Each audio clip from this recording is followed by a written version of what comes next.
Hello, I'm Jay Prakash, lecturer from Computer Science and Engineering Department, Government Polytechnic for Women, Bengaluru.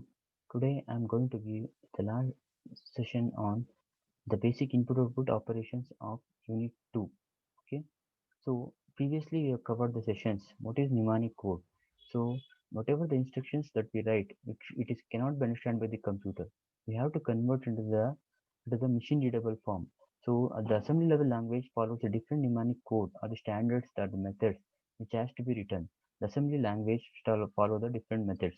Next, assembler directives, that is the commands that is used to execute the program, and the execution of the assembly language program during the first pass and also in the second pass.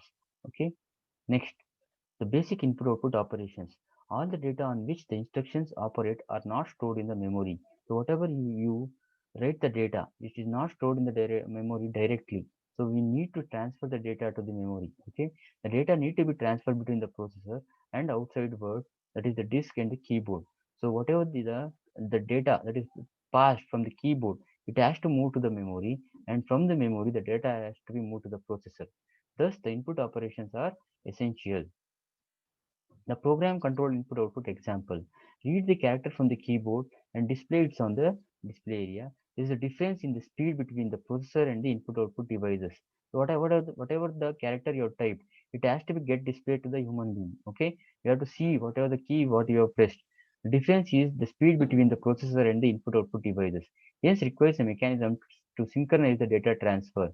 So in order to speed up the data between the processor and the input output device, we have to synchronize the data. Okay, so what is the solution? A process outputs the first character. The processor outputs the first character, then wait for the signal for the display that characters has been received. So whatever the data that is present in the processor, after performing the actions, it will output the first character and wait for another instruction.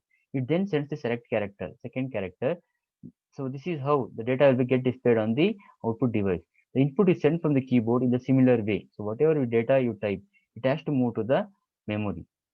So this is how the operation will take place. So there is a single line that is called as the bus, for which the other components are attached. The processor attached to the bus, and the data input is attached to the bus, and the data output is also attached to the bus. So data input. So whenever you type the data from the keyboard, it will move to the data in registers. From the data in registers, obviously it will move to the bus. So the SIN is the flag that indicates that whatever the data you type, the SIN flag, the value will be 1 if the data is present, and if the data goes to the bus, obviously the SIN value will be S input value will be 0. From the bus, obviously the data will be moved to the processor. After the action performed by the processor, the data will be moved to the data out.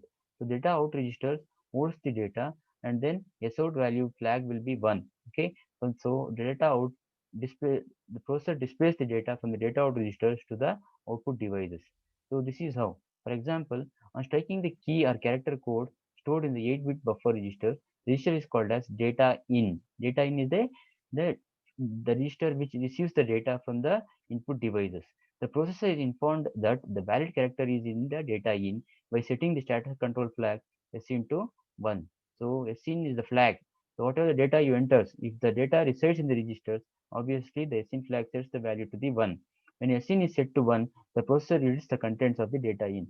So when the flag register SN value will be 1, the processor gets the data from the data in registers and it will perform the action. When the character is transferred, SN is automatically cleared to 0. So when the data from the SN is moved to the from the data in register moved, the SIN value will be automatically converted from 1 to 0.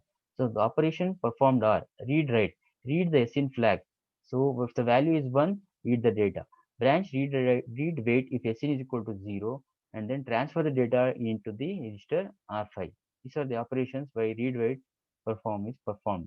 Next, the program control input output example. Similarly, the process takes the characters that are transferred to the process to the display. So after the data is entered from the keyboard, it has to be displayed to the output devices.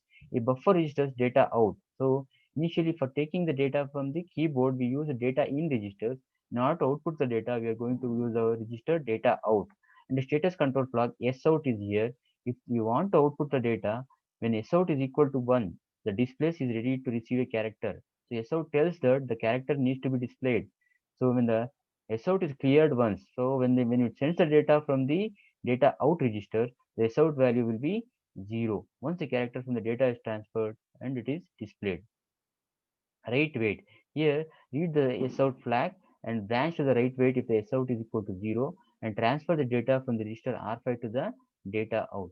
The wait loop executes repeatedly until the status flag SOut is equal to 1. So whenever the SOut value is equal to 1 means we need to output the character.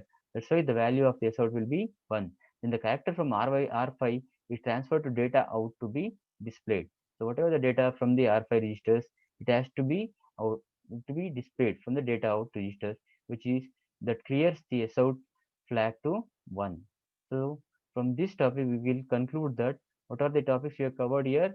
We need the input output operations, an interaction between the processor, the keyboard, and the display, and the buffer registers, the status control registers actions, and the examples of our program control input output actions. Okay, this is how the execution, the input, and the output components are work. So this is, thank you.